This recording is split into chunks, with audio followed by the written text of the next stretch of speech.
RG next email says Gen Z frenzy. Hi Junaid, I hope you're well. You must be coming across Gen Z people in the course of your work. I notice certain things in my dealings with them. Although they have raw talent, intelligence, and are intense about what they want, they tend to be a bit scattered as individuals. They don't give closure to WhatsApp chats, they don't reply to text messages, they sometimes ghost you. Although well meaning, they aren't together and gathered up as individual, is what I see. Also, what contributes to them being scattered is that they've unfortunately learned to put a smile on themselves, their issues, and things around them. So much so that I guess they don't really sit down with their issues. They likely just skim the surface, live on the surface, and don't quite sit with their issues. Also, they don't see certain gestures as courtesy as we do, and this despite being from cultured backgrounds. This is what I see among them. Is it true about them or is it just me? Many of my dance students are Gen Z and I don't mind them learning it as a hobby. However, they are scattered. What I see is that they are also very scattered in their communication. Often they can't even integrate their lives well. Oftentimes they have a tussle going on with their parents at home. They have a relationship that they call a situationship going on side by side. They want to go somewhere and they have a job. Sure, they smile and laugh and go around. They know where they would like to go, and they don't really know where they are actually going. After all, they give the world uh, a term ghosting. Also, they don't understand that life is a trade off. They want everything their way without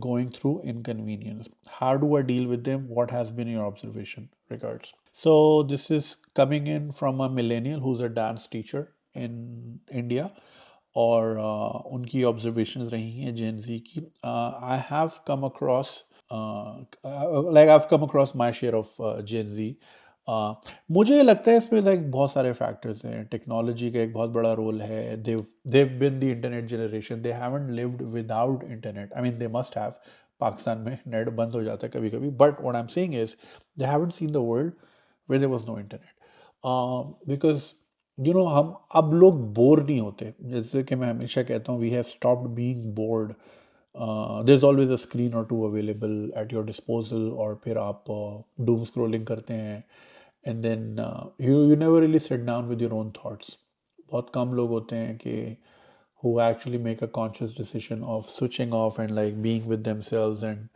introspecting but then that obviously varies from person to person एक मुझे बुनियादी वजह ये लगती है दूसरी एक बुनियादी वजह मुझे लगती है वो ये है कि कैरेक्टर बिल्डिंग जो है ना वो उस अब ऑब्वियसली देखिए हर जनरेशन में ज़ाहिर चेंजेस आती हैं we were also the outcast from our previous generation ज़ाहिर है वीसीआर आ गया था केबल आ गई थी so there was a lot of hush hush around कि वो आजकल बच्चे क्या देख रहे हैं this and that and I think this will always be the case with a newer generation अब तो खैर इस साल की जो जनरेशन होगी इसको जेन जेन बीटा कहेंगे सो मैं तो मिलेनियल फिर Gen Z Gen Alpha Beta so yes the clock is ticking so like character building की अगर हम बात करें सो देर इज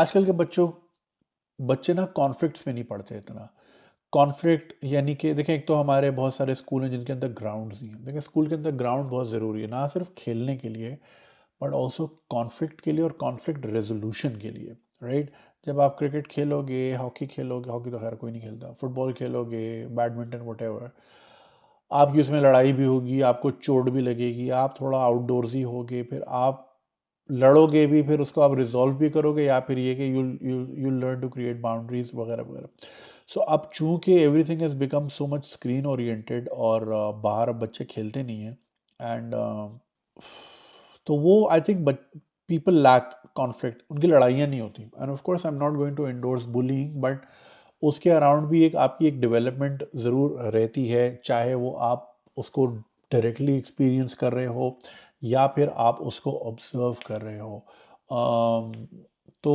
बहुत सारे सिनारियोज जो हैं वो ओमिट हो गए हैं इस जनरेशन से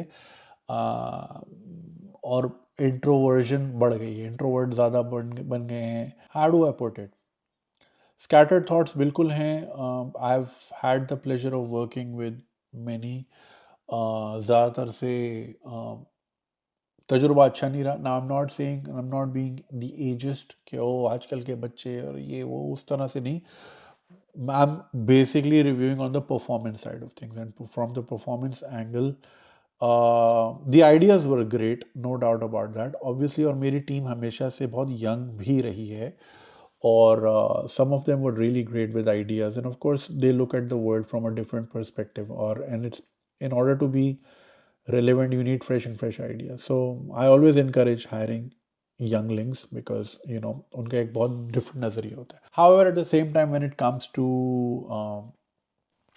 being how do I put it, mature is not the right word, but like जैसे कि आप कह लें कि like they struggle with integration, they struggle with the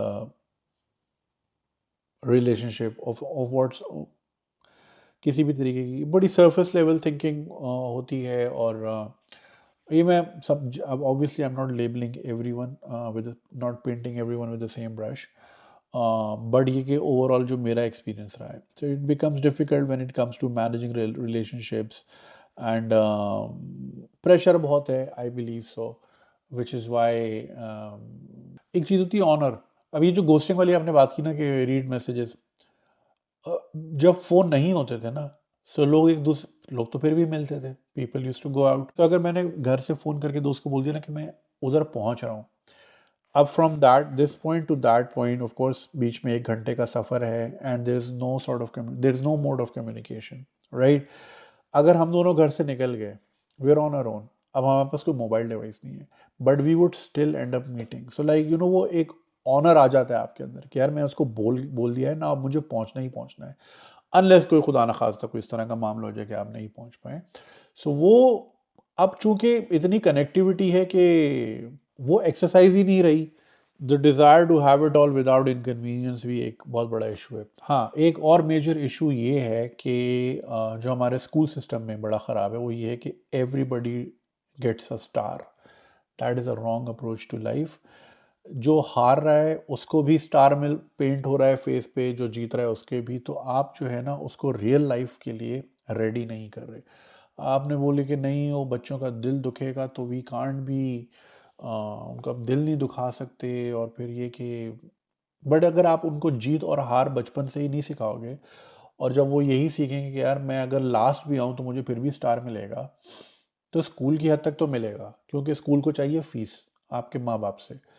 लेकिन जब आप रियल लाइफ में होगे और आप अंडर परफॉर्म करोगे यही सोच के कि यार स्टार तो फिर भी मिल ही जाएगा, लेकिन रियल लाइफ में आपको नहीं मिलता, फिर आपको समझ ही नहीं आएगा यार ये क्या हुआ. मेरी तो एक पूरी रियलिटी यही रही है कि everybody is a winner.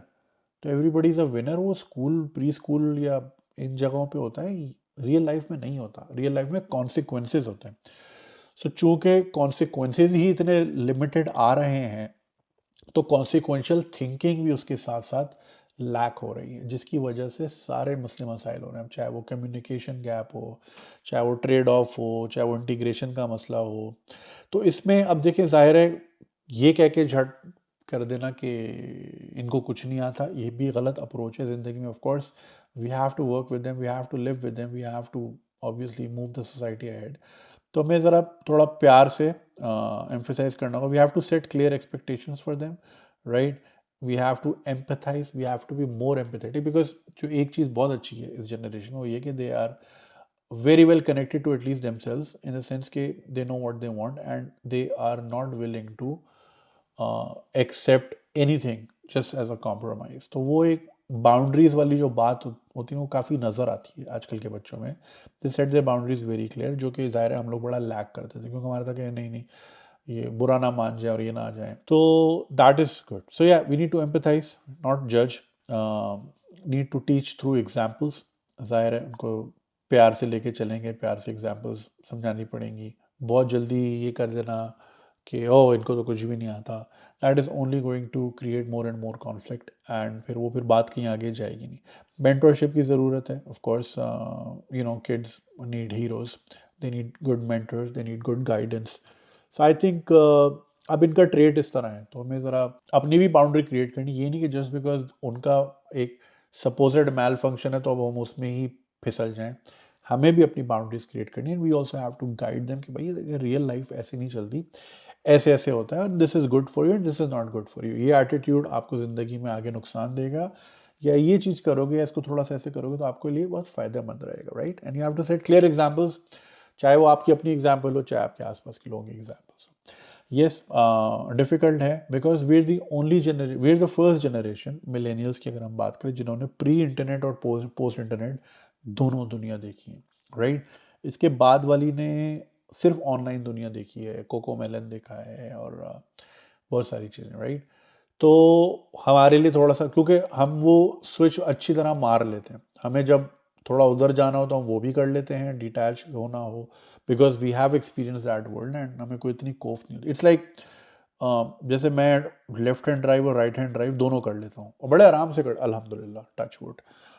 Karachi drive करके एयरपोर्ट जाता हूँ राइट हैंड ड्राइव, दुबई उतरता हूँ तो वहाँ रेंटल होती है अवेलेबल एयरपोर्ट पे ही, वो लेफ्ट हैंड होती है, तो अल्हम्दुलिल्लाह कोई इशू नहीं होता।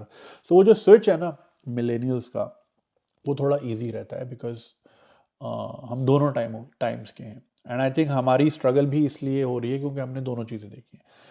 शायद हमारे पेरेंट्स को इतनी स्ट्रगल ना हो बिकॉज इन जेनजी के साथ, सो लाइक ग्रैंड पेरेंट्स, खैर एक तो ग्रैंड पेरेंट्स थोड़ा सा वो भी होते हैं, अपनी ग्रैंड औलाद के लिए तो ज़रा नरम होते हैं, मगर ये कि वो शायद बेहतर कनेक्ट कर पाएँ बिकॉज वो बिल्कुल ही एक डिफरेंट दुनिया से आ रहे हैं। बात कहाँ से कहाँ निकल गई।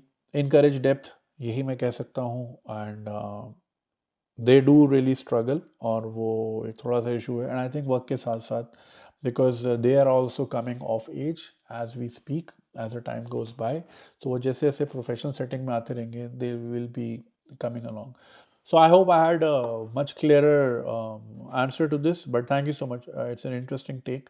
और जो लोग सुन रहे हैं आप भी अपनी ऑब्जर्वेशन कमेंट में जरूर शेयर कीजिएगा। Thank you. अगर आपको ये वीडियो पसंद आई और आप इसका पूरा वर्जन देखना चाहते हैं तो लिंक कमेंट सेक्शन में दिया गया है। हमारे यूट्यूब चैनल पे पूरा वर्जन मौजूद है और चैनल को सब्सक्राइब करना नहीं भूलिएगा। शुक्रिया।